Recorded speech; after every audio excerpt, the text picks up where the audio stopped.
una buona serata a tutti i nostri telespettatori, benvenuti negli studi di TV7 Match. Allora, vi presento subito gli ospiti che abbiamo in studio. Inizio come sempre dalla mia sinistra, abbiamo Anna Barzon del Partito Democratico, Presidente della Commissione Sanità del Comune di Padova, è corretto? Esatto. Grazie di essere qua. Al suo fianco ritroviamo Domenico Crisarà, buonasera. Dottor Crisarà, segretario della Federazione Italiana Medici Medicina Generale del Veneto. Ritroviamo il nostro editore, buonasera Armando. Buonasera Tullio. Grazie anche a te di essere qua. Al suo fianco Fabrizio Boron, Lega Nord, Presidente della Commissione Sanità della regione, del Consiglio regionale del Veneto. Buonasera anche a lei. Al suo fianco Giorgio Marchetto, un architetto, Movimento 5 Stelle. Buonasera architetto, grazie anche a lei di essere qua. Allora, questa sera abbiamo due temi che sono stati al centro dell'attenzione in questi giorni. Come avevamo promesso, l'ospedale di Padova, a 3 giorni dal lunedì fatidico in cui dovrebbe essere annunciata la sede scelta per la sua realizzazione. Parleremo poi nella seconda parte della nostra trasmissione anche delle banche venete, delle ex popolari, dei risparmiatori, del fondo di cui si sta parlando in questi giorni per il ristoro degli azionisti truffati, e parleremo ovviamente anche della giornata di oggi di Veneto Banca, con la prima udienza preliminare e con tantissime richieste di costituzione di parte civile. Dunque abbiamo due temi particolarmente sentiti in questi giorni. Come sempre però noi in apertura di trasmissione abbiamo le nostre ricorrenze storiche. Questa sera ne abbiamo due e sentiamo quali sono nella sigla di Memorandum.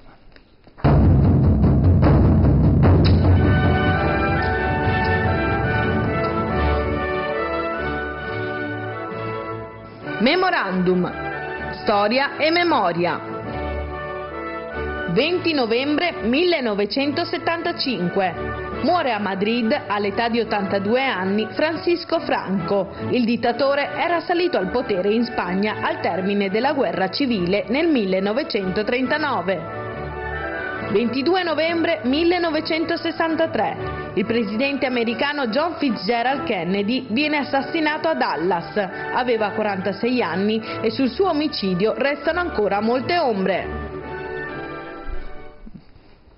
Allora, eccoci qua. Allora, la fine del franchismo, la morte di Francisco Franco, questo dittatore che restò al potere per ben 36 anni, una dittatura sicuramente molto lunga, quella che, come dire, è sopravvissuta alle altre dittature del periodo appunto in Europa, pensiamo al nazismo e al fascismo. 36 anni di potere, si diceva. Allora lo introduciamo, prima di far intervenire anche i nostri ospiti se vogliono dire qualcosa, lo introduciamo con questo servizio dell'Istituto Luce. Sentiamo.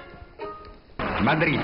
La Spagna celebra il quinto annuale della rivoluzione e la festa del lavoro. Nei cantieri di Villaverde migliaia di lavoratori acclamano al caudiglio.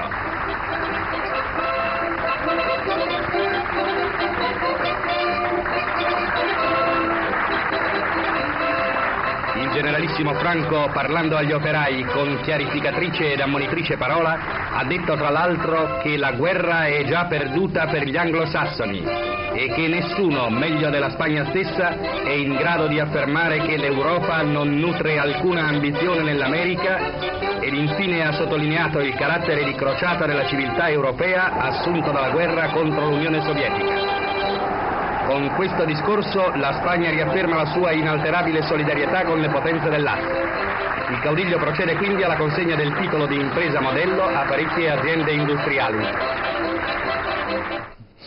Ecco, dunque, quindi un piccolo, come dire, un piccolo pezzo della cronaca del tempo. Allora io inizierei dal dottor Crisarà, se vuole dirci qualcosa su quello che è stato il franchismo, Francisco Franco, se c'è qualcosa di particolare che ricorda magari Ancora sono anziano, ma non c'ero ai tempi della guerra civile, no.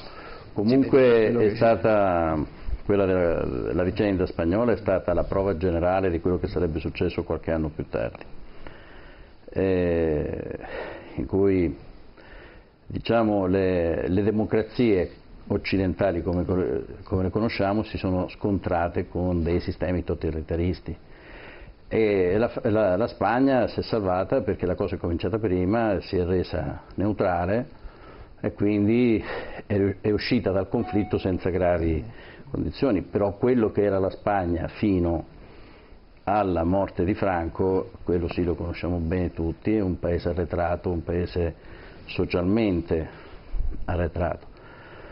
E tanto per entrare nei miei campi, per esempio la questione della Catalogna esisteva già allora.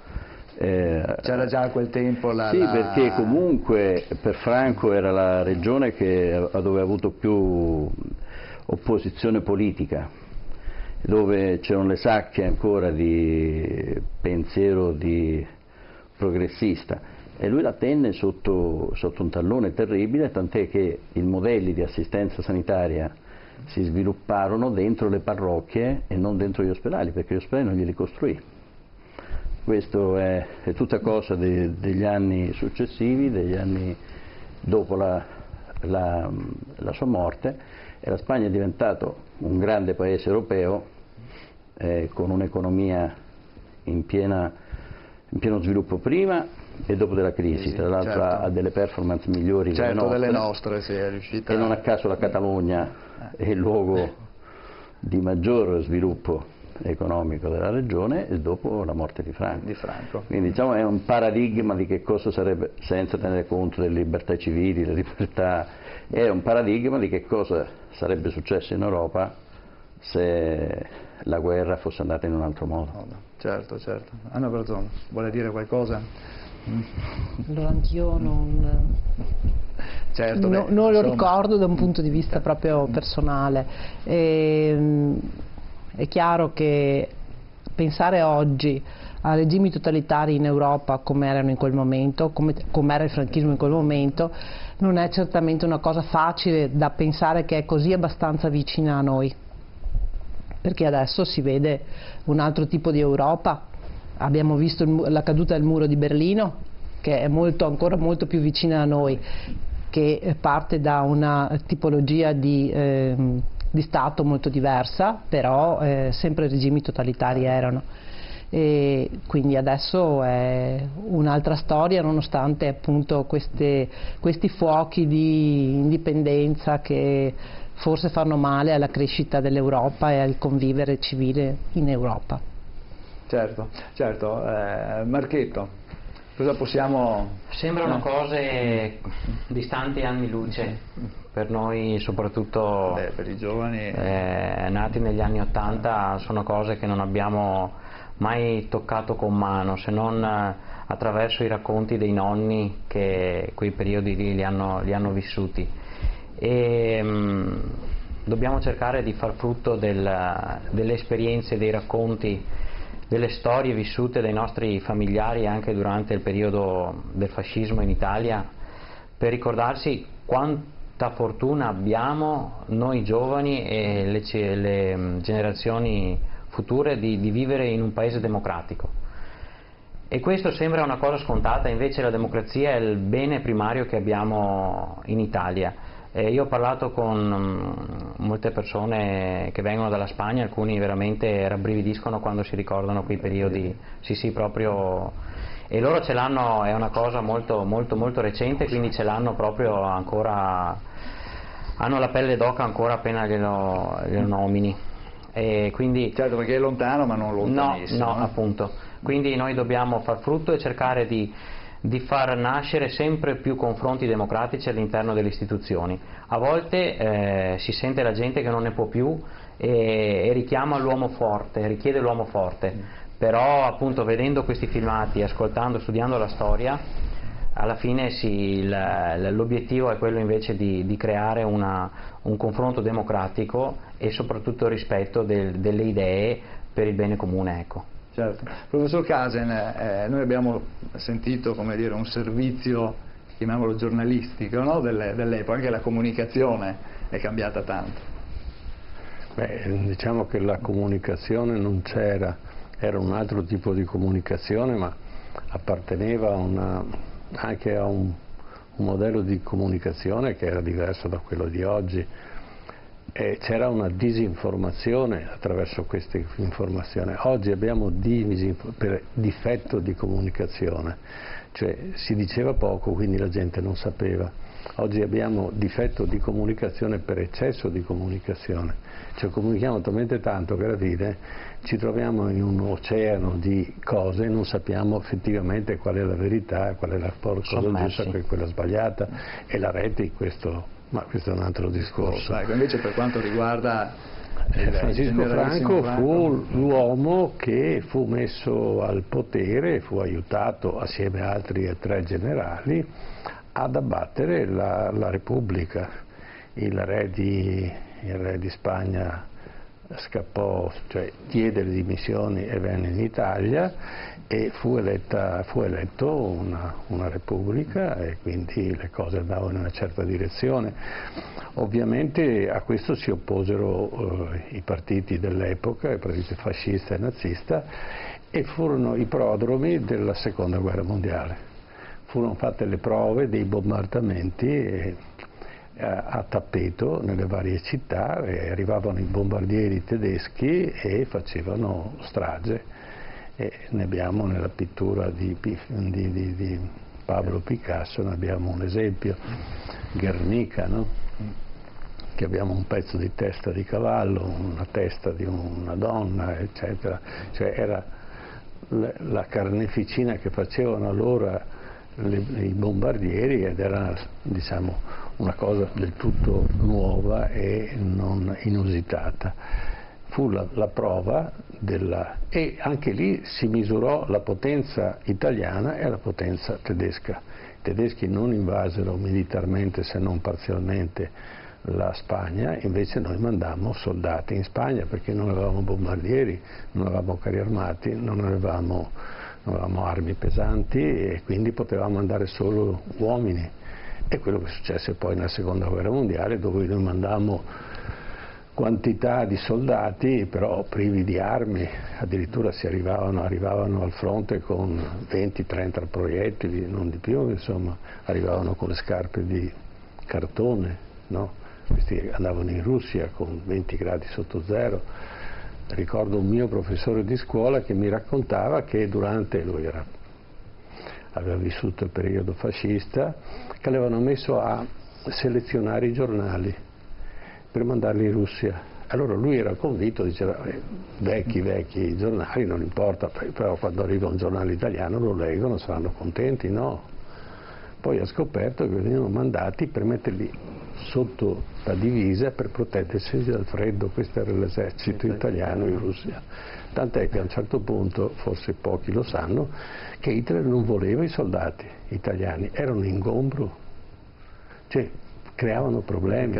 E quindi li ha messi in una posizione defilata, perché chiaramente l'invasione russa da parte della Germania fu fatta con migliaia di carri armati, noi non li avevamo, correvamo dietro con diciamo delle autoblinde piuttosto che con dei carri normali, e quindi creava una certa difficoltà a far progredire il fronte. Ecco, noi avevamo collegamenti, era il problema di doverli alimentare nel fronte russo, e quindi Quindi i soldati italiani erano un peso alla fine. Sì, erano degli eroi perché comunque si comportarono da eroi, ma però erano privi di risorse per poter fare una guerra. Ma Francisco Franco poi c'è un altro aneddoto molto interessante, a parte che quando lui muore viene messo in frigorifero per 6 mesi per cercare di sistemare le cose e creare la successione. L'hanno tenuto in vita, insomma. Sì, diciamo l'hanno tenuto ad oltranza in vita, ma qualche anno prima aveva ospitato Ante Pavelic. Ante Pavelic è un criminale croato, presidente della Croazia, che inventa gli Ustascia, Gli Ustascia erano erano dei soldati che avevano in dotazione delle sorte di brittole. Le brittole sono quei coltelli con la lama piegata, e si usano normalmente per le vigne, per l'agricoltura. Le aveva dati in dotazione perché i suoi soldati sgozzavano tutti quelli che dovevano essere eliminati, cioè i serbi. E in Croazia c'erano 6 milioni di abitanti, 2 milioni erano serbi ed erano cristiani ortodossi. Quelli poveri li battezzavano, li portavano su una grande piazza, li battezzavano tutti insieme, dovevano alzare la mano per accettare il battesimo e quindi venivano risparmiati, altrimenti dovevano soccombere. Quelli ricchi naturalmente venivano sacrificati, e parliamo di 1 milione di morti, questo secondo il resoconto di un generale dell'SS tedesco, che a un certo punto si inalbera e dice basta, perché li sgozzavano, poi li buttavano nei canali, li buttavano da tutte le parti, insomma. Quando Ante Pavelić scappa e si rifugia a Roma, quindi siamo dopo la guerra, poi viene imbarcato a Genova e mandato in Argentina, perché in Argentina era la nazione che raccoglieva gli ex nazisti. Quando poi alla fine cambia il governo argentino, quindi lui teme di essere ucciso, si rifugia in Spagna e Francisco Franco lo ospita. E lo ospita, lo mette in una bella villa e vivrà là fino alla sua fine, che finisce di campare nel 1959. E allora manda un messaggio al Papa di allora e dice se gli dà l'indulgenza plenaria, e il Papa firma l'indulgenza plenaria. Quindi Ante Pavelić, con 1 milione responsabile di 1 milione di morti, è in paradiso. Dicono. No, quel che si lega in terra si lega in cielo, quello che si libera in terra si libera anche in cielo. Dipende se lui ha avuto il pentimento. Sì, difatti ha mandato per iscritto il pentimento, e Giovanni XXIII. Sì, ma a me non cioè io penso che non sia importante quello che ha scritto. Ma sicuramente sarà pentito, non sarà mica così stupido di non pentirsi. Non è detto. Boron, chiudiamo con lei questo giro su Francisco Franco. Ma questo fa capire, quando si ricordano queste date, no, quanto vicine sono, perché poi alla fine io sono nato in quegli anni lì, quindi sono molto vicine, fa capire quanto la democrazia in Europa è ancora giovane, è ancora non così forte da poter determinarsi di fronte a rischi magari di deriva anche un po' estrema. L'abbiamo visto sulla Catalogna, insomma, no? Nel momento in cui liberamente si cerca in qualche modo di esprimere un consenso, esprimere una volontà, esprimere un'opinione, la repressione della polizia è stata tale che ha avuto a tutti noi, penso, ma la stampa lo ha scritto ovunque, che c'è stato quasi un rigurgito franchista.